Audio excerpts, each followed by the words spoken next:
Programme में आपको खुशामदीद कहते हैं। मैं असदुल्ला खान हूँ। प्राइम मिनिस्टर इमरान खान हमेशा ये कहते हैं कि ओवरसीज़ पाकिस्तानी पाकिस्तान का सरमाया है, वो वहाँ दिन रात मेहनत करते हैं, मुशक्क़त करते हैं, वो सरमाया पाकिस्तान में भेजते हैं और वो तवक्को रखते हैं कि अगर बैरून मुल्क मुकीम पाकिस्तानीज़ पाकिस्तान में सरमायाकारी करें, यहाँ पर इन्वेस्ट करें, यहाँ कंस्ट्रक्शन के बिज़नेस में या प्रॉपर्टी के बिज़नेस में इन्वेस्ट करें या दीगर कारखाने लगाने में मदद करें, तो पाकिस्तान को इसका बहुत फ़ायदा हो सकता है।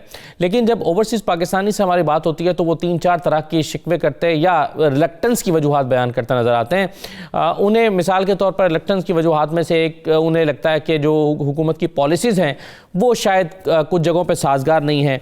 बाज़ औक़ात वो समझते हैं कि कब्ज़ा माफिया से वो डरते हैं, बाज़ औक़ात उनको लगता है कि जो सरकारी इदारे हैं वो उनके साथ ताउन नहीं करते, बाज़ दफ़ा उनको लगता है कि उनका सरमाया जो है वो कुछ इदारों की अदम ताउन की वजह से या पॉलिसीज़ की वजह से गैर महफूज हो सकता है। सवाल ये पैदा होता है कि जब प्राइम मिनिस्टर इन तमाम लोगों को इनकरेज करते हैं कि वो पाकिस्तान में सरमायाकारी करें तो उनके लिए सहूलियात पैदा करने के लिए क्या इक़दाम किए गए हैं।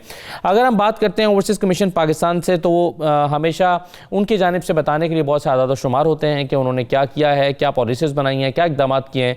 अब सवाल ये है अपनी जगह पर कायम कि ये जो पॉलिसीज़ जो हमें बताई जाती हैं कि बनाई जा रही हैं, ये उन लोगों को अट्रैक्ट करने का बैरून मुल्क मुकीम पाकिस्तानी को अट्रैक्ट करने और उनके तहफ़्फ़ुज़ात दूर करने का बायस क्यों नहीं बनती। तो एक मरतबा फिर आज हम ओवरसीज़ पाकिस्तानियों के मसाइल, उनका हल और पाकिस्तान में होने वाली पाकिस्तान में जो अपॉर्चुनिटीज़ हैं उनके लिए सरमायाकारी के हवाले से उसका पूरी तरह से एक्सप्लोर ना होना, इन वजूहात पर बात करेंगे। मेरे साथ ग़ुलाम हुसैन मौजूद हैं, ब्यूरो चीफ लंदन से।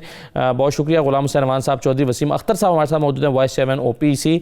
बहुत शुक्रिया, आपको भी खुशामदीद कहते हैं। बैरिस्टर असलम शेख साहब हमारे साथ मौजूद हैं, आप बरतानवी क़वानीन के हवाले से माहिर हैं।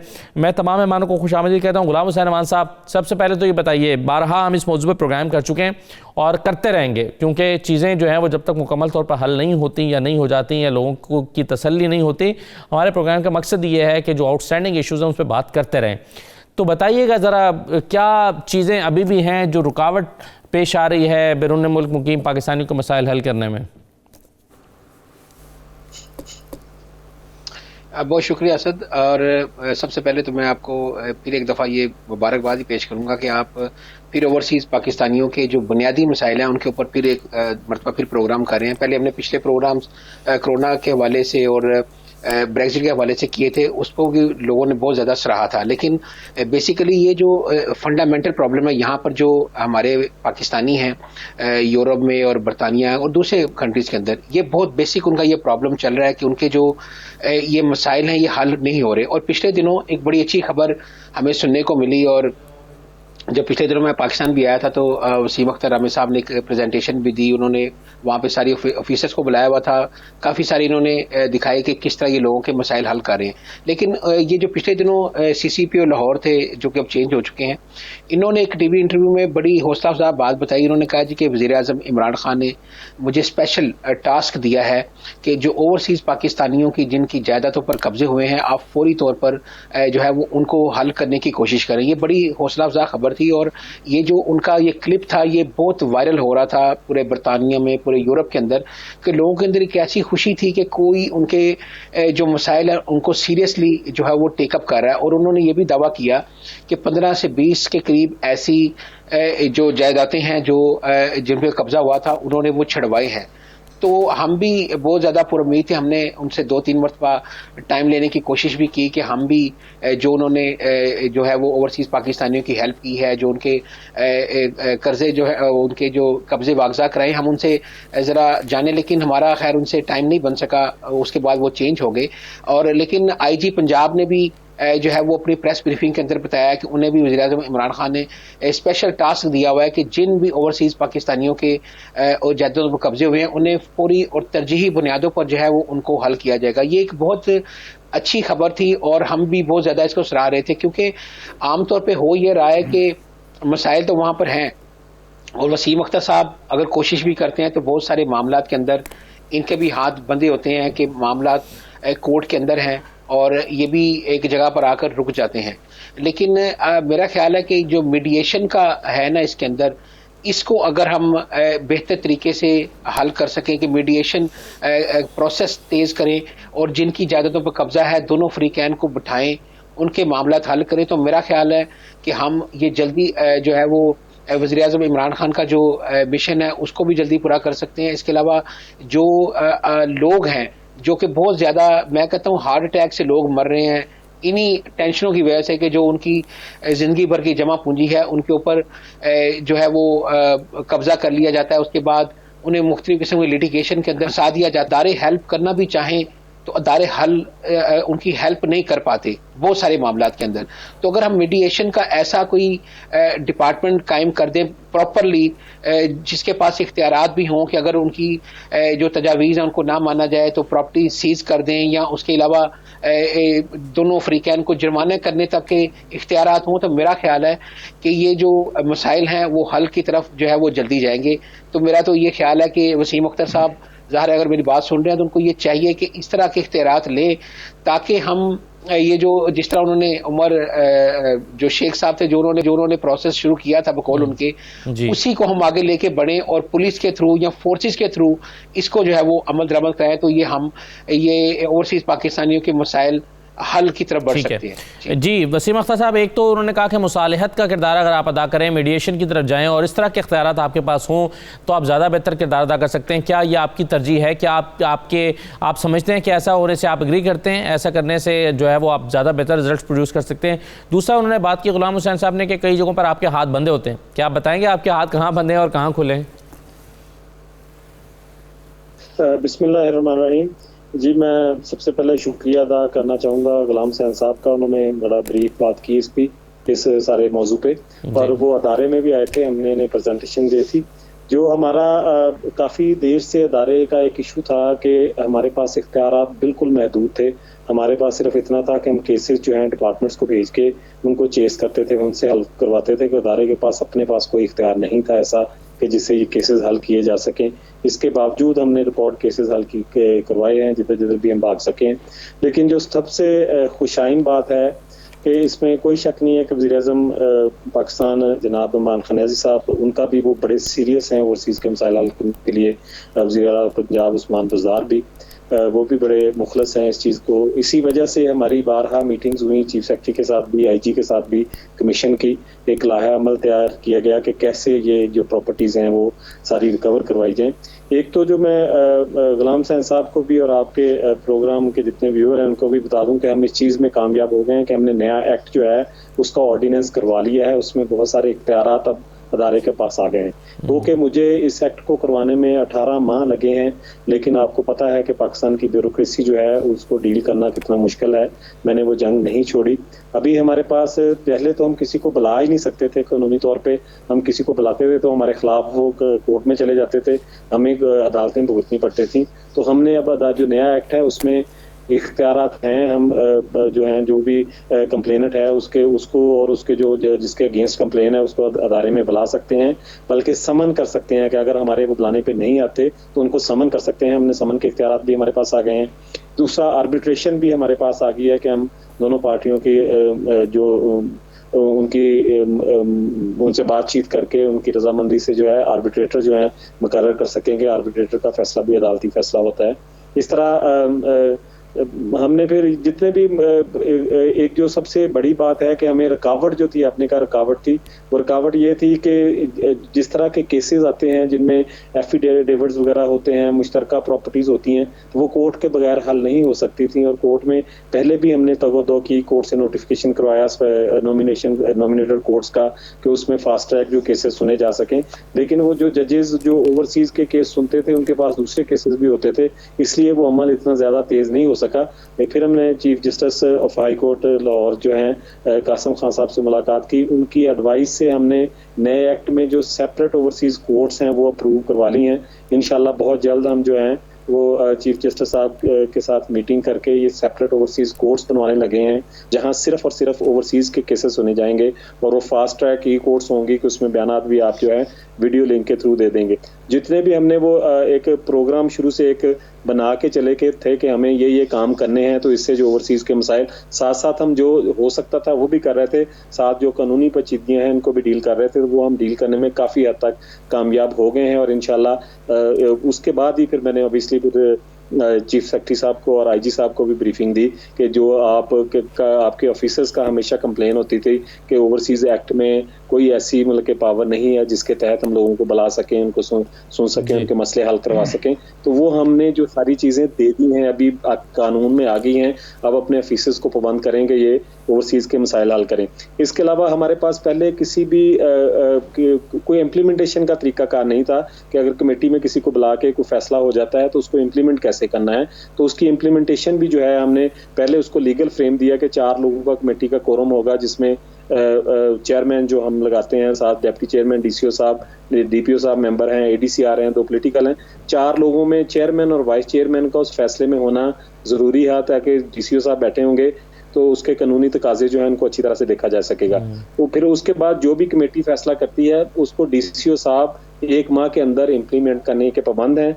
और हमने ये भी अदारे को अभी इख्तियारात जो हैं वो दे दिए हैं कि अगर किसी भी अदारे को, किसी भी एजेंसी को, गवर्नमेंट के या कहीं भी हम अपना केस फॉरवर्ड करते हैं अपने अदारे की तरफ से, अगर वो 1 माह में इम्प्लीमेंट नहीं करते तो उनके खिलाफ हम पीडैक के तहत ऑफिसर्स को भी सजा दे सकेंगे, उनके खिलाफ इंक्वायरी जो है वो करवा सकेंगे, इवन के उनके खिलाफ एंटी करप्शन में भी हम उनको ले जा सकेंगे कहीं ना कहीं कोई मामला है जिस वजह से केसेस नहीं हो सकते।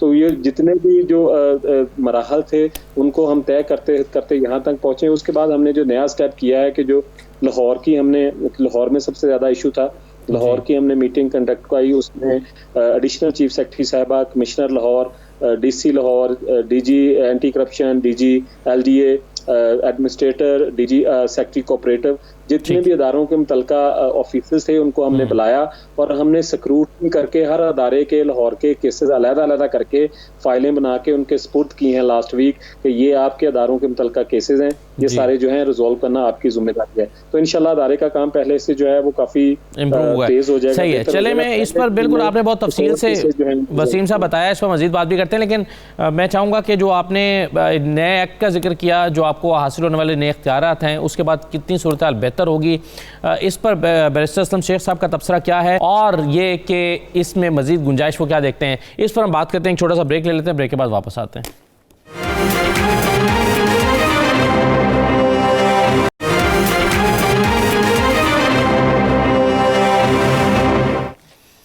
दोबारा आपको खुशामदीद कहते हैं। जी बैरिस्टर असलम शेख साहब, अभी बहुत तफसील से रोशनी डाली है मसाइल पर। गुलाम हुसैन अवान साहब ने उनको हल के लिए जो एफर्ट्स कर रहे हैं, वसीम अख्तर साहब उन्होंने कहा नया एक्ट, नए इख्तियारात और उनकी जानिब से की जाने वाली कोशिशें, आप कैसे देखते हैं इसको? क्या इससे बेहतरी आएगी, चीज़ें बेहतर होंगी, और प्लस ये कि इसमें गुंजाइश मजीद क्या आपको लगती है? जी बहुत शुक्रिया। सबसे पहले तो आपने ये ज़बरदस्त टॉपिक जो है नए साल के आगाज़ में रखा है, तो मैं आपको ये बताता चलूँगा, अगर हमारे ब्यूरो चीफ जो गुलाम हुसैन अवान साहब और आपको याद हो, पिछले कई प्रोग्राम्स में मैं दस्त बस्ता ये गुजारिश करता रहा हूँ कि हमें एक प्रॉपर कानून की ज़रूरत है। उस कानून की पावर के बगैर हम इस तरह, जिस तरह वसीम अख्तर साहब कह रहे थे कि ये इनका डिपार्टमेंट जो है वो एक दाखाना बन गया था, इसके लिए कोई इनके पास पावर नहीं थी, इम्प्लीमेंटेशन नहीं करवा सकते थे, कोई ऑर्डर पास नहीं कर सकते थे। अगर इन्होंने कोई ऐसा कानून पास करवाया है तो वाकई ये मुबारकबाद के मुस्तहिक हैं, लेकिन अभी तक बदकिस्मती से मेरे सामने नहीं आ सका। अगर वो असम्बली से पास हो गया है या वो ऑफिशियल गज़ट में पब्लिश हो गया है तो डेफिनेटली उसको सामने आना चाहिए। और उसके ऊपर फिर मुझे ये भी नहीं पता कि इन्होंने उसके ऊपर जो स्टेक होल्डर्स हैं उन सब के साथ किस तरह उन्होंने मुशावरत की और क्या उसका इन्होंने इंटेक लिया है। बहरहाल अगर आ गया है तो बहुत अच्छी बात है। और सबसे अहम जो ज़रूरी बात है वो मैं दोबारा रिपीट करता चलूँ, पिछले प्रोग्राम में मैं इसके ऊपर अर्ज़ करता रहा हूँ कि एक स्पेशल ट्राइब्यूनल बनने चाहिए ओवरसीज़ के लिए। जनरल अदालतों के पास इतना वक्त नहीं है, वो ऑलरेडी ओवरबर्डन है, सिविल के केसेस बहुत उनके पास पेंडिंग है। जो स्पेशल ट्राइब्यूनल होगा वो इस कानून के अंदर एक टाइम फ्रेम मिलना चाहिए, वो टाइम फ्रेम 6 माह से 1 साल के दरमियान हो, ताकि वो उन केसेस के ऊपर फैसला कर सकें। फैसला जब होगा प्रॉपरली मौजूदा कानून के मुताबिक तो उसकी इम्प्लीमेंटेशन ऑटोमेटिकली मौजूदा कानून के मुताबिक होगी। अगर ये कोई स्पेशल लॉ लेके आ रहे हैं या ले आए हैं तो अभी चूँकि सामने नहीं आया, इन्होंने शायद इसको अभी ओपन भी नहीं किया पब्लिक के लिए, तो उसके अंदर भी अभी से इनके पास टाइम है कि ऐसी शिकें रखें, उसके अंदर ऐसी चीज़ें लेके आएँ। आर्बिट्रेशन को बिल्कुल मैं अप्रिशिएट करता हूँ, वो आर्बिट्रेशन की शिक मौजूद होनी चाहिए, लेकिन विद बैकिंग ऑफ लॉ। अगर लॉ की बैकिंग के बगैर कोई ऐसी चीज़ लेकर आएंगे सिर्फ एग्जेक्टिव पावर्स के लिए, तो मैं आपको इस प्रोग्राम के थ्रू पहले से बता देना चाहता हूं कि हाई कोर्ट्स जो हैं वो उन चीज़ों को नहीं एक्सेप्ट करती जो over and above the law आ जाए, कॉन्स्टिट्यूशनल राइट्स के अगेंस्ट चीज़ें आ जाएं और जिनको प्रोसीजरल लॉ अडॉप्ट ना करे। तो ऐसी चीज़ें पहले भी ये थ्रू एडमिनिस्ट्रेटिव अथॉरिटी शामिल करते रहे हैं। आप जानते हैं 2013-14 से ये मामला चल रहे हैं ओवरसीज़ पाकिस्तानीज़ के, और ये मामला अब नई हुकूमत, चूँकि उनका मैंडेट ही ओवरसीज़ पाकिस्तानियों की वजह से बना, तो इनके ऊपर भारी जिम्मेदारी है। और ये बड़ी अच्छी बात है कि वसीम चौधरी साहब उसको ऑन करते हैं, इनकी गवर्नमेंट ऑन करती है, तो इनको स्टेप फॉरवर्ड आकर इन चीज़ों को देखना चाहिए। सबसे ज़्यादा ज़रूरी जो इसमें बात यह है कि ओवरसीज़ पाकिस्तान को एतमाद मिले। जैसे अवान साहब फरमा रहे थे कि उनके दरमियान ये खुशी की लहर दौड़ी है जब इन्होंने लास्ट टाइम ये अपनी प्रोग्रेस जो ओपन की है कि जिन्होंने कुछ मसाइल हल किए हैं, तो ये ओवरसीज़ पाकिस्तानी के लिए ये समझिए कि ऑक्सीजन का काम देगी। उनको एक तरफ अगर हम ये कहें कि आप इन्वेस्टमेंट मुल्क में लेके आएँ और दूसरी तरफ उनकी इन्वेस्टमेंट के साथ आप देखें कि ये हाल हो कि चोर डाकू लुटेरे उनकी इन्वेस्टमेंट को लूट लें, तो आप ये जाने कि ये इस किस्म का ड्रामा जो है ज़्यादा देर नहीं चल पाएगा। क्योंकि वो लोग हम जानते हैं बीइंग ओवरसीज़ पाकिस्तानी भी कि वहाँ पर किस तरह मेहनत से और किस तरह खून पसीने की कमाई अपने मुल्क में भेजते हैं, इस एतमाद के साथ कि उनको कानून सपोर्ट करेगा, उनको हमारे इदारे सपोर्ट करेंगे। लेकिन यहाँ पर बिल्कुल ही उल्टी गंगा बहती है, उनके खून पसीने की कमाई को दोनों हाथों से लूट लिया जाता है। तो मेरी तो डेफिनेटली वसीम चौधरी साहब से ये गुजारिश होगी कि इसके अंदर आप एक वुकला की टीम को भी शामिल करें, क्योंकि प्रोसीजर को जानने के लिए, कानून को जानने के लिए जहां पर एग्जेक्टिव का एक किरदार है, वहां पर अदलिया का भी एक किरदार है, और साथ प्रैक्टिसिंग लॉयर्स जो हैं अगर वो साथ इनकी कमेटीज में बैठेंगे तो डेफिनेटली इनकी इनपुट जो एडवाइस होगी वो ओवरसीज़ पाकिस्तानीज़ के लिए और इनको प्रोसीजरल शॉर्टकट्स देने के लिए, ताकि ये सिविल के मुकदमात में जो कब्जे के मुकदमात हैं, FIR फौजदारी मुकदमात हैं, इन सारे मामलात को जल्दी समाप्त करेंगे। कानून किराएदारी के मामला बड़े पेचीदा होते हैं, उनके अंदर ये मामलात को देखेंगे, और जो कब्जा गैर कानूनी तौर पर हो चुका है उन डॉक्यूमेंट्स को उनके बाकी मौजूदा सूरत हाल को देखने के लिए तो इस किस्म की कमेटियां बनाएं ताकि ये मामला जल्दी से जल्दी हल हों। ओवरसीज़ पाकिस्तानी हमारी अदालतों के टाइम फ्रेम के ऊपर मैच नहीं कर सकते, उनको सालों साल उनके पास ना टाइम है ना वो इतना सब्र कर सकते हैं। हजारों केसेस हमने देखे हैं जिनमें लोग जो बुरे हो गए हैं, जिंदगी हार गई। जी बिल्कुल सही है। मैं पिछले गुज़श्ता कई प्रोग्राम से आपके बिल्कुल मुझे याद है। मैं चाह रहा हूँ वसीम अख्तर साहब इसको रिस्पॉन्ड कर दें। वसीम अख्तर साहब वो कह रहे हैं कि स्पेशल ट्राइब्यूनल फिर वकला की टीम को शामिल करें, क्या राय है आपकी? जी मैं जल्दी से बता दूं कि एक तो ये जो एक्ट है ये हमने सबसे पहले अपने कमीशन से इसका अप्रूव कराया था, उसके बाद एडवोकेट जनरल और डिप्टी जो दो प्रोसिक्यूटर जनरल उनकी रहनुमाई से हमने सेक्रेटरी लॉ के साथ मिलकर ये तैयार कराया था। हमारी 11 मीटिंग जो है सेक्रेटरी लॉ के साथ हुई थी, 3 मरतबा हम लेजिस्लेटिव कमेटी में गए हैं, फिर ये कैबिनेट कमेटी में गया है। बहुत सारे इख्तियारात हम चाहते थे, कानूनी पेचीदगियों की वजह से वो हमें नहीं दिए जा सके, लेकिन जो दिए हैं उनसे भी इंशाल्लाह काम चल जाएगा। और जैसे कि मैंने बताया कि chief justice of high court की कंसल्ट से हमने ये शामिल करवाया था कि स्पेशल कोर्ट्स जो हैं जो सिर्फ ओवरसीज के केसेस सुनेंगी। और ये जो एक्ट है, क्योंकि हमें 18 माह लगे इसको कैबिनेट कमेटी में ले जाते, तो कैबिनेट कमेटी के बाद हमने इसका ऑर्डिनेंस करवा लिया है। इसका 2 वीक पहले गवर्नर साहब ने ऑर्डिनेंस साइन कर दिया है और हमने सारी डिस्ट्रिक्ट कमेटीज को ये ऑर्डिनेंस भेज दिया है, और साथ ही हमने इसकी एक्ट की समरी पंजाब असम्बली में भी भेज दी है। और क्योंकि ऑर्डिनेंस हो गया है तो ये एक्ट फौरी जो है वो लागू हो गया है। कोर्ट्स जो हैं ऑब्वियसली मेरे 3 दिन पहले chief justice of high court से बात हुई है, टेलीफोन पे उनसे मेरी हुई है। उन्होंने कहा था जी मुझे वो हाईलाइट करके ड्रॉप कर दें जो कोर्ट्स का पार्ट है, तो इस पे हम अपनी एक मीटिंग करके उसके बाद जो है वो कमीशन को बुलाएंगे, मीटिंग करेंगे। तो कोर्ट का जो कोर्ट्स हैं वो भी प्रोसीजर में है इंशाल्लाह। जो स्पेशल कोर्ट्स हैं जिनमें सिर्फ ओवरसीज के केसेस जो सुने जाएंगे उसके TORs बिल्कुल तय किए जाएंगे। तो आपको क्या लगता है कितना अरसे में फॉर्म हो सकती है?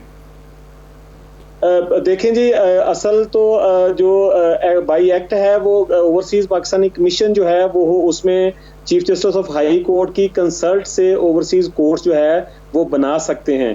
तो इसके लिए अगर हम इस प्रोसीजर से जाते हैं तो ऑब्वियसली हमें पहले जून में जो बजट आ रहा है, पहले जून में अपने अदारे के लिए कोर्ट्स का बजट अप्रूव कराना पड़ेगा। लेकिन हम मीटिंग इसलिए chief justice of high court से कर रहे हैं कि जैसे उन्होंने बाकी जो स्पेशल कोर्ट्स बनाई हुई हैं, तो जजेस मतलब कि वो अदालतें उन्हीं की तरफ से बन जाएं, अदारा जो है वो इसमें जो मामलत दी जा सकती है वो दे, बाकी जो प्रोसीजर सारा जो है वो हाई कोर्ट्स की तरफ से हो जाए। वसीम साहब, ये बताएं कि जिस नए एक्ट का आप जिक्र करते हैं बार बार, वो इम्प्लीमेंट हो चुका है क्या या होना है अभी? जी, वो 2 वीक पहले उसका ऑर्डिनेंस हो गया है। ऑर्डिनेंस का मतलब ये होता है कि जिस दिन ऑर्डिनेंस वो साइन होता है, वो पंजाब गजेटे में शामिल होता है, उस रोज से वो लागू हो जाता है। तो 2 वीक्स पहले वो लागू हो चुका है। सारी डिस्ट्रिक्ट कमेटीज को जो वो है भेजा जा चुका है, और जो नई मीटिंग्स अभी हेल्ड हो रही हैं, उसी के बाद मैंने बताया ना कि हमने लाहौर के सारी जितनी भी मेजर मुझे बड़े हैरानगी हो रही है आपके पास। जी असलम शेख साहब। जी मुझे ये बड़ी हैरानगी हो रही है। 2 वीक इनको हो चुके हैं, और मेरा नहीं ख्याल कि ओवरसीज के किसी भी डिपार्टमेंट या किसी भी स्टेक होल्डर को इस बारे में पता है। आप लोग इस प्रोग्राम को कंडक्ट कर रहे हैं पिछले 2 साल से, आप जानते हैं कि आपको कितनी इन्फॉर्मेशन है। गुलाम हुसैन अवान साहब बैठे हैं, बाकी यूरोप में, अमेरिका में हमारे बाकी साथी बैठे हुए हैं, किसी को इस बारे में पता नहीं, किसी एम्बेसी को ये पता नहीं है। पिछले कई सालों से मैं ओवरसीज के केसेस को इन प्रैक्टिस में कर रहा हूं, अभी तक ये सामने नहीं आया। तो मुझे नहीं समझ आ रही इनको क्या जरूरत थी इतना छुपा करने की। डेफिनेटली इनको चाहिए था कि इसकी कंसल्टेशन करते, ओवरसीज जो पाकिस्तानी है वहां से अपना इंटेक लेते। हमारी जो एम्बेसीज है वहां से प्रॉब्लम्स तो इनकी सारी फेस करनी है। ओवरसीज पाकिस्तानी ने क्लैरिफिकेशन देना चाह रहे हैं। मैं गुलाम हुसैन अवान साहब की राय लेता हूं। जी वसीम साहब। मोहतरम वकील हैं, मेरी 1 मिनट बात सुन लें। उन्हें समझ चाहिए कि जब ये कैबिनेट कमेटी से जिस रोज पास हुआ है, जो हमारे पंजाब की जो फरदौस आशिक अवान साहबा तर्जमान है इंफॉर्मेशन जो मिनिस्ट्री है हमारी, उन्होंने बकायदा इसकी प्रेस कॉन्फ्रेंस करके इसका बताया है उसमें कि पंजाब ओवरसीज कमीशन का नया एक्ट आ गया है। मैंने उसके बाद 3 प्रोग्राम्स किए हैं, सारे मुतलका अतारों को हमने वो डिस्पैच कर दिया है, विद इन 3 डेज डिस्पैच कर दिया है। अभी कोई खुद ला इल्म है तो उसको तो मैं एक बंदे को तो जाके खुद आपका कसूर है, आपको इल्म नहीं, और आप कह रहे हैं कि उन्होंने नहीं बताया। ला रहे थे उन सबके पास ये जी बिल्कुल ऐसा ही होता है। क्योंकि अभी मुझे और चीज दे दें, 1 मिनट मुझे और दे दें कि गुलाम हुसैन साहब को इस बात का पता है कि हमने एक बड़ा इवेंट रखा था जो कोरोना की वजह से हमें कैंसिल करना पड़ गया। वो इसीलिए रखा था कि उसमें एक हम अपने साल की प्रोग्रेस ये बात ठीक है, इसका तो मैं भी गवाह हूं कि वो इवेंट जी ऑर्गेनाइज होते रह गया। वो इवेंट कोरोना कैंसिल हो गया। जो हम रीप्लान कर रहे हैं वो इसीलिए हम कर रहे थे कि हमने पूरे वो जी। गुलाम हुसैन अवान साहब, क्या इस पर राय देंगे आप, जो अभी तक डिस्कशन हुई है? फिर मैं चौधरी वसीम साहब को जाना भी है। जी बिल्कुल ठीक है, मैं एग्री करता हूँ वसीम साहब की इस बात से कि इन्होंने ये एक्ट तो मंजूर कर लिए, तो मेरे इल्म में है। लेकिन जिस तरह असलम शेख साहब कह रहे थे कि इसको थोड़ा सा वाइडली जो है वो पब्लिसाइज करना चाहिए था, ताकि जो हमारे ओवरसीज पाकिस्तानी हैं उनको, चाहे इनके जो ओवरसीज का पोर्टल है चाहे उसके ऊपर ये खबर दी जाती, या इसके अलावा और भी एम्बेसीज के थ्रू जो हमारे सोर्स हैं, कम से कम लोगों को, क्योंकि लोग यही समझ रहे हैं कि हमारे वहाँ पे डिपार्टमेंट बनते जा रहे हैं पाकिस्तान के अंदर, कमीशन पे कमीशन बनते जा रहे हैं, लेकिन ओवरसीज पाकिस्तानी को मसाइल वहीं के वहीं है। लेकिन इनकी ये जो नई काविश है, मुझे इससे तो मैं तो कम से कम पूरा उम्मीद हुआ हूँ कि जिस तरह के ये इख्तियारात इन्होंने मांगे थे वो इनको मिल गए हैं। तो अब तो इनके पास मेरा ख्याल है कोई बहाना नहीं बचा, ना कोई वजह बची है कि अगर अब ओवरसीज पाकिस्तानी बहाना नहीं रहा। अब अगर तो मुझे लगता है कि वसीम साहब शायद फंस गए अब, कि अगर अब ये कोई ऐसी बात करेंगे जी कि मुझे इख्तियारात, आप अगर ये डिलीवर नहीं करेंगे तो हम कहेंगे आप खुद ही तो एक्ट लेकर आए हैं। हम कहेंगे कि आप खुद ही एक्ट लेकर आए हैं। अगर आप कुछ कमजोरी है तो आप ये इसके जिम्मेदार भी हैं। जी मैं सिर्फ इतना बताना चाहता हूं कि आपको इस चीज को का कॉन्फिडेंस होना चाहिए कि ओवरसीज का रिप्रेजेंटेटिव हूं, यहाँ उनका नुमाइंदा हूं। ठीक है, चलें वसीम अख्तर साहब, आपका मौक़िफ़ आ गया, बहुत शुक्रिया प्रोग्राम में शिरकत करने के लिए। एक छोटा सा ले लेते हैं, ब्रेक के बाद वापस आते हैं तो मज़ीद बात करते हैं। हमारे साथ रहिए।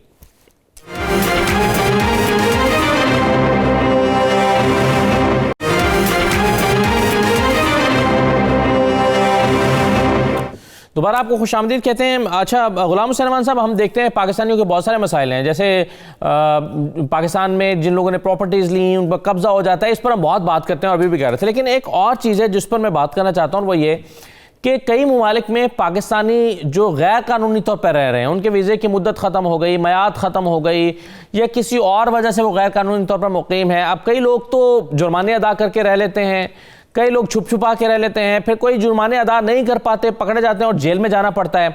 तो इस पर हुकूमत पाकिस्तान जो है वो क्या किरदार अदा कर रही है और ये कितना बड़ा इशू है, और ये किन किन ममालिक में है ख़ास तौर पर? देखिए असद साहब, मैं आपको बताऊं कि ये एक बहुत बड़ा अलमिया है, और स्पेशली मलेशिया के अंदर और नेपाल के अंदर बहुत सारे ऐसे पाकिस्तानी फंसे हुए हैं जो कि वहाँ पर किसी ना किसी तरीके से ओवरस्टेयर हो गए या इलीगल हो गए, लेकिन वो इतनी बदकिस्मती है कि वहाँ पर जो उनके हमारे कौंसलेट हैं या एम्बेसी हैं, वो भी उनकी हेल्प नहीं कर पा रहे, पता नहीं क्यों। और वहाँ पर जब कोई बंदा पकड़ा जाता है तो उसको जेल में डाल देते हैं, तो वहाँ उसको निकालने के लिए इतना भारी जुर्माना उस बंदे पे हुकूमत की तरफ से आयद हो जाता है कि उसको वो खुद तो पे कर नहीं सकता, चूंकि ज़ाहिर है जो माशी माइग्रेंट हैं जो कि पैसे कमाने के लिए बाहर जाते हैं, वो शायद इतने ज़्यादा अफोर्ड भी नहीं कर सकते, तो एम्बेसी भी नहीं उनकी हेल्प करती। तो फिर जो मुखैर हजरात हैं वो वहाँ से पैसे डालकर जिनको ला सकते हैं वो उनको वापस ले आते हैं, और जो वहाँ पर फंसे हुए हैं, और ये मेरे ख्याल से ये मुखैर हजरात से ज़्यादा जो हमारी हुकूमत पाकिस्तान है उसको इंटरवीन करना चाहिए। हुकूमत के लेवल पर जो है वो मुतलका ममालिक से बातचीत करनी चाहिए, और जो लोग अपनी या सज़ा पूरी कर चुके हैं या उनका जुर्माना किसी तरीके से अदा करके या उनसे उसका जुर्माना माफ़ करवा के उनको पाकिस्तान आना चाहिए।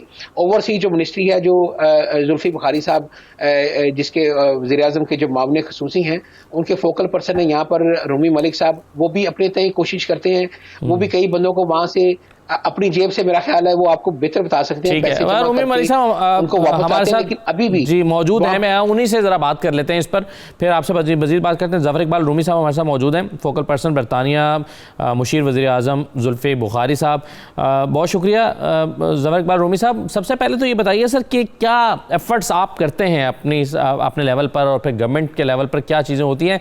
मलेशिया और नेपाल का ख़ास तौर पर जिक्र कर रहे थे गुलाम हुसैन रहमान साहब के, वहाँ पर बहुत से लोग ओवरस्टेयर्स हैं या गैर कानूनी तौर पर मुकीम हो गए हैं, वहाँ पर शायद $8 पर डे के हिसाब से उनको फ़ाइन अगर पे करना पड़ता है, वो बहुत बड़ी रकम है सालाना जो उनको अदा करनी पड़ती है, नहीं कर पाते तो जेलों में चले जाते हैं। क्या एफर्ट्स आप कर रहे हैं सर? बिस्मिल्लाहिर्रहमानिर्रहीम। सबसे पहले तो मैं आपकी मेहरबानी गुलाम हुसैन साहब की कि आपने मुझे इस बात के लिए यहाँ पे लिया है। पहले तो आप मलेशिया की मैं बात करता हूँ आपके सामने। मलेशिया में पर डे कोई जुर्माना नहीं है। वहाँ पे पाकिस्तानी जो लोग जाते हैं वो ओवरस्टे हो जाते हैं। जब वो ओवरस्टे हो जाते हैं, अगर तो उन्होंने कोई क्राइम नहीं किया तो उनको पकड़ के वो डिटेंशन सेंटर में ले जाते हैं, कैंप्स जो होते हैं वहां पे ले जाके वहां पे उनको बंद कर देते हैं। वो बंद करके कहते हैं भाई ठीक है, आप लोग ओवरस्टे हो और आप लोग अपनी टिकट का बंदोबस्त करो, आप लोगों को हम लोग वापस डिपोर्ट कर देंगे। अनफॉर्चुनेटली कई ऐसे लोग होते हैं जो टिकट भी पे नहीं कर सकते। ये बात का मुझे पता चला था पिछले लास्ट ईयर कि इस तरह बेशुमार पाकिस्तानी कैंपों में फंसे हुए हैं। मैंने पहले तो अपनी कोशिश की। हमने पहले एक लड़के को पहले निकाला, उसकी वालदा ने मुझे कहीं फेसबुक पे कांटेक्ट किया, उसको निकाला। उसके बाद हमने कंटिन्यूसली 36 लोग जो मैंने अपने दोस्तों के तावन से, इसमें मीडिया के लोग भी थे जिन्होंने मेरे साथ तावन किया था, हमारी फैमिली के लोगों ने, हमने सबकी टिकटें अपने पास से दे के उनको वहां से पाकिस्तान के लिए लेके आए हैं। उसके बाद मैंने जुल्फी बुखारी साहब से बात की कि ये अब 36 लोग तो आगे हैं, लेकिन ये बहुत बड़ी तादाद इस वक्त कैंपों में फंसी हुई है। आप मेहरबानी जी, अंदाजन कितनी तादाद है मलेशिया में? नहीं, वो मैं आपको बता रहा हूँ ना, उस वक्त तकरीबन 250-300 लड़के वहां पे थे। इनसे बात की, उन्होंने कहा मैं कोई ना कोई वज़ीर-ए-आज़म से बैठ के मसले का हल निकालता हूँ। फिर इन्होंने एक पूरा चार्टर्ड फ्लाइट भेजी जो पूरे जितने भी पाकिस्तानी कैंपों में थे, ये तकरीबन जुलाई के महीने की बात है लास्ट ईयर, वो सब के सब पाकिस्तानी जो उस वक्त कैंपों में थे वो सबको कोई कॉस्ट नहीं किसी किस्म की भी लेके वापस आए। और जो ये पाकिस्तान एम्बेसी है, ये पता क्या है, लोग वहां पे चले जाते हैं काम के सिलसिले में, उनके पास पैसे भी होते हैं, लेकिन वो जब चाहते हैं कि हुकूमत पाकिस्तान अब हमारी मदद करे, वो हमें टिकटें फराहम करे, सब कुछ वो करे, तो हुकूमत पाकिस्तान के लिए भी ये चीज़ें बड़ी मुश्किल थी। लेकिन आप देखें कि ये जुल्फी बुखारी एक पाकिस्तान की, मेरा ख्याल है, मैंने तो जब से ये देख रहे हैं गवर्नमेंट्स, पहले पीपल पार्टी की, फिर नवाज शरीफ, फिर कि आज तक इतना ओवरसीज मिनिस्ट्री काम नहीं किया जितना माशाल्लाह जुल्फी बुखारी के आने से काम हो रहा है। उसके बाद अभी हमें पता चला जी नेपाल में लड़के हैं जो इस वक्त पाकिस्तान एम्बेसी के कांटेक्ट में है, कितने ओवरस्टे हैं उसका हमें कोई पता नहीं है, लेकिन 10 लड़के जो थे वो ओवरस्टे हैं इस वक्त जो कि पाकिस्तान आना चाहते हैं।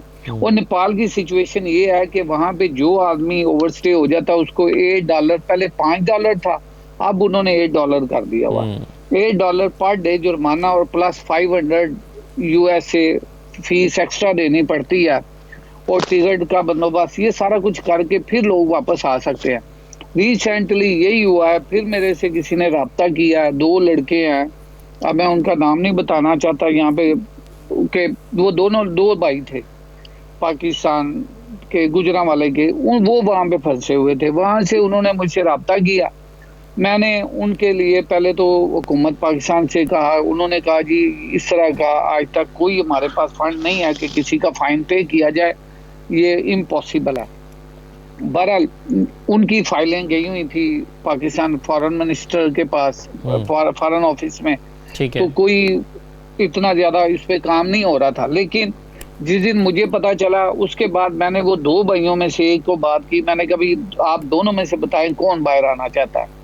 वो छोटा कहता जी मुझे निकाल दे, बड़ा कहता जी मेरे छोटे भाई को निकाल दे, मैं प्लीज आप मेरी कोई हेल्प करें। उसका अब ये जुर्माना जो पे किया गया है उस पे जो था वो $4,200 यूएसए था, 4,200। ये तकरीबन 2 महीने पहले मैंने ये काम स्टार्ट किया, हमने 4,200 जो है जुर्माना मैंने इकट्ठा कर लिया। उसके बाद मैं बजाते खुद पाकिस्तान गया हूँ, जाके मैंने जुल्फी बुखारी साहब से बात की कि ये मसले का हल क्या निकाले हम लोग। उन्होंने कहा जी मुझे बताएं आप। मैंने कहा ये इस तरह 10 लड़के हैं जो फंसे हुए हैं जिनके ऊपर इतना जुर्माना है। वो हिसाब लगाया गया, वो तकरीबन जाके 1 लाख पाउंड से ऊपर बनता है, $1 लाख के ऊपर। उसने कहा इतनी बड़ी अमाउंट पाकिस्तान गवर्नमेंट एकदम यकमुश्त पे नहीं कर सकती, मैं तुम्हारे लिए ये हम लोग ये कर सकते हैं कि हम फौरी तौर पे पाकिस्तान जो एम्बेसी है नेपाल की उनसे रब्ता करते हैं। उनसे रब्ता किया गया, उन्होंने उनसे बातचीत की गई। इस वक्त आपको पता है 1 वे टिकट जो है तकरीबन $700-800 की आ रही है वहां से नेपाल से पाकिस्तान के लिए, क्योंकि डायरेक्ट फ्लाइट कोई नहीं है नेपाल से पाकिस्तान, वाया सारी यहाँ तो दुबई जाएं, दुबई से पाकिस्तान, या कतर जाएं, कतर से पाकिस्तान, इस तरह वाया सारी 1 स्टॉप फ्लाइट्स है जी।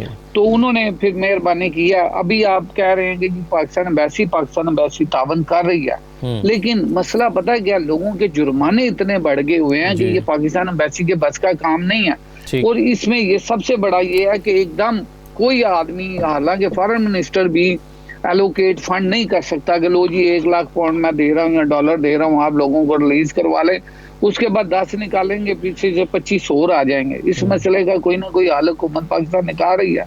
हमने बहरहाल वो $4,200 जो है वो पे कर दिया, और हुकूमत पाकिस्तान ने, पाकिस्तान नेपाल एम्बेसी ने उनकी टिकट कर दी है। वो गवर्नमेंट पाकिस्तान बर्दाश्त कर रही है उसकी टिकट, और इंशाल्लाह 12 तारीख को उसकी फ्लाइट हो गई है लड़के की, ठीक है, वो अपने घर पहुंचेगा। लेकिन बहुत सारे ऐसे लड़के जो अब $1 लाख तक फाइन पे होना है, उनका क्या होगा? मैं आप इजाज़त दें तो ब्रेक ले लेता हूँ। मैं इस पर बैरिस्टर असलम से शेख साहब की राय भी लेना चाहूँगा कि इसमें कानूनी पहलू कौन से हैं, क्या किया जा सकता है हुकूमत पाकिस्तान की तरफ से। क्या ऐसा नहीं हो सकता कि सफारत खाना हरकत में आए, हुकूमत की सतह पर बात करे और उनसे ये जुर्माने मुआफ़ करा के इन लोगों को वापस से, इन्होंने आखिर कोई जुर्म तो नहीं किया, यानी जाहिर है गैर कानूनी तौर पर रहना भी एक जुर्म है, लेकिन उसके अलावा उन्होंने वहाँ पर रहते हुए क्राइम में मुलव्वस नहीं रहे, तो क्या किया जा सकता है हुकूमत की तरफ से? एक छोटा सा ब्रेक लेते हैं, ब्रेक के बाद वापस आते हैं।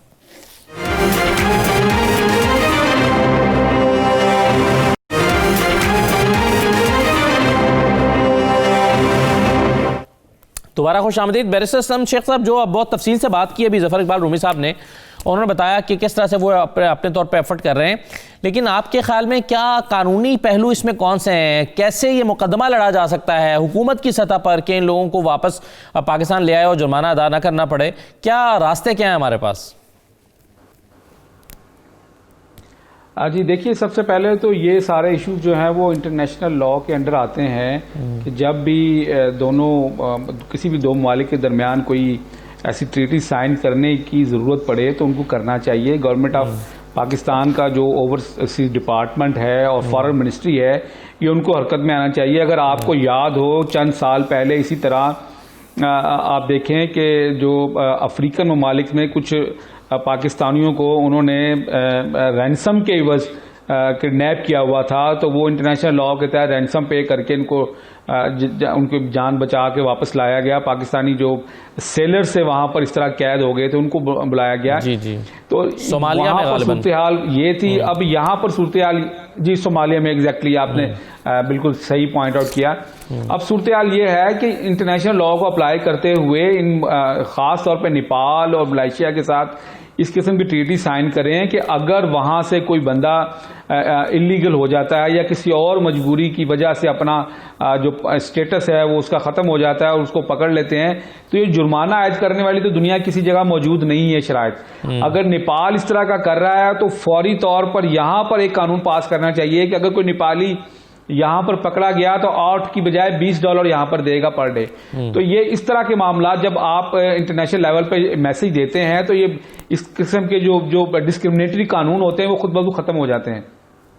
और इसका दूसरा हाल ये है कि मिनिस्ट्री जो हमारी फॉरेन अफेयर्स की मिनिस्ट्री है, उनको स्पेशली यहाँ पर जो पाकिस्तान के अंदर नेपाल के जो एम्बेसडर हैं उनको कॉल करके इस किस्म के जो डिस्क्रिमिनेटरी और अगेंस्ट ह्यूमन राइट्स लॉ जो कवानीन उन्होंने बनाए हुए हैं स्पेशली जो पाकिस्तान के अगेंस्ट, इसमें एक और चीज़ बड़ी अहम है, वो देखना ये चाहिए कि ये $8 की जो जुर्माना है ये सिर्फ पाकिस्तानीज के लिए है या बाकी ओवरस्टेट्स के लिए भी है। अगर बाकी ओवरस्टेट्स के लिए नहीं है, जैसे कि इंडियंस वहां पर आप देख सकते हैं कि वो बिल्कुल इस तरह घूमते हैं, दूसरा घर समझते हैं उसको, आप कह सकते हैं कि जी दूसरा घर समझ घूमते हैं। अगर उनके ऊपर भी ये जुर्माना है तो फिर तो उनकी कोई एक पॉइंट पे जस्टिफिकेशन है। अगर उनके ऊपर जुर्माना नहीं है, सिर्फ पाकिस्तान के ऊपर है, तो इसको फौरी तौर पर स्टक डाउन करके उनके एम्बेसडर को पाकिस्तान में कॉल करके ये मैसेज देना चाहिए कि आप इसको फौरी खत्म करें। और जो इलीगल कन्फाइनमेंट आपने पाकिस्तानी की वहां पर रखी हुई है, अगर आप उसको इतने टाइम में खत्म नहीं करेंगे तो नेक्स्ट हमारा स्टेप ये होगा कि इवन पाकिस्तान के अंदर जो यहाँ पर बैठे हुए इलीगल हैं या इवन लीगल हैं उनके हम वीजा कैंसिल कर सकते हैं, और अगर इलीगल हैं तो उनके ऊपर हम इस तरह के भारी जुर्माने आयद करेंगे। तो ये मैसेज स्टेट टू स्टेट जब जाता है तो उसका आप इम्पैक्ट होता है। तो बिल्कुल सही है। तो ये जबरदस्त इम्पैक्ट इस पर ज़फ़र इकबाल साहब की राय ले लेते हैं। बैरिस्टर साहब, ज़फ़र इकबाल साहब, क्या आप अपने तौर पर पैसे इकट्ठे करके एक करके बंदे को छुड़ा रहे हैं? क्या ये मुमकिन नहीं है गवर्नमेंट टू गवर्नमेंट लेवल पर? ये कोई मुस्तकिल हल नहीं है, ये कोई मुस्तकिल हल नहीं है। इनकी एफर्ट्स जो हैं बिल्कुल काबिल कदर हैं। डेफिनेटली ये बीइंग ओवरसीज पाकिस्तानी हेल्प तो कर रहे हैं, लेकिन इनकी जो इकदाम हैं वो देर पा नहीं है, क्योंकि गवर्नमेंट नहीं बना रहे ना, कल नहीं होती तो बाद में ये मामला कैसे होंगे? जी बैरिस्टर जी रूमी साहब,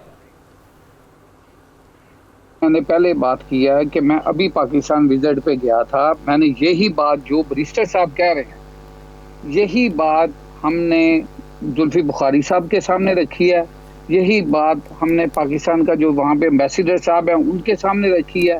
अब ये सारे मामला 1, 2, 4 दिन या हफ्ते में नहीं हो सकते।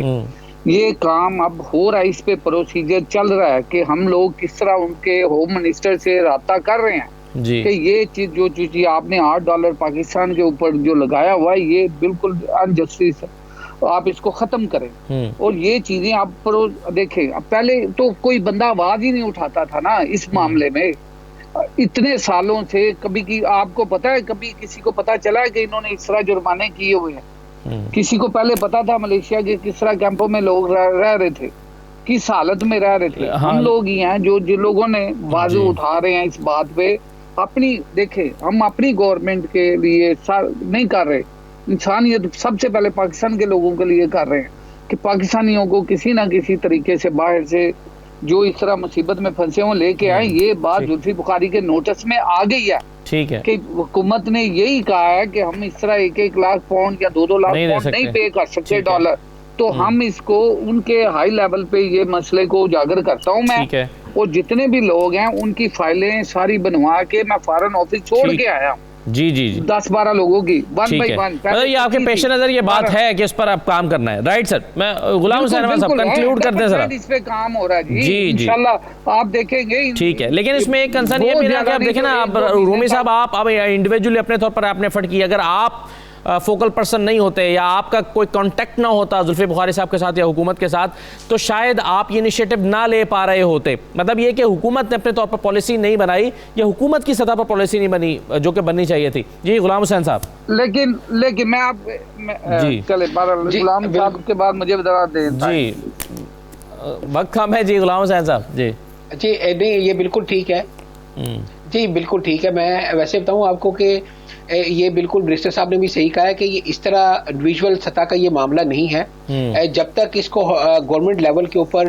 दोनों ममालिक जो है वो सॉल्व नहीं करेंगे उस वक्त तक नहीं होगा, क्योंकि ये तो जो इलम में आगे हैं कि 200 या 300 या 400 लोग जो वहां पर फंसे हुए हैं, लेकिन हो सकता है इससे ज्यादा भी हों, क्योंकि जो वहां पर हमारी एम्बेसी है वहां पर इस तरह के जो काम है, कम से कम अपने शहरियों की जो हकूक है उनका तहफ़्फ़ुज़ तो हमारी वहां पे एम्बेसी को करना चाहिए ना। जो भी लोग वहां पर ओवरस्टे हो गए हैं, बिल्कुल उनको कोई ना कोई ऐसा मैकेनिज्म बनाना चाहिए। अगर जुर्माने का मामला है तो गवर्नमेंट लेवल के ऊपर ये मामले हल हो सकते हैं, माफ हो सकते हैं, क्योंकि एक शख्स का अगर आप 4-5 हज़ार पाउंड या डॉलर जुर्माना देने लगेगा, कुछ अर्से बाद सांस फूल जाएगा, हुकूमत थक जाएगी, हुकूमत को लगेगा ये मुमकिन नहीं रहा जब एक एक करके। बिल्कुल सही कहा आपने गुलाम हुसैन साहब, बहुत शुक्रिया। बैरिस्टर असलम शेख साहब, ज़फ़र इकबाल रूमी साहब, प्रोग्राम में शिरकत करने के लिए इजाज़त दीजिए। अल्लाह हाफ़िज़।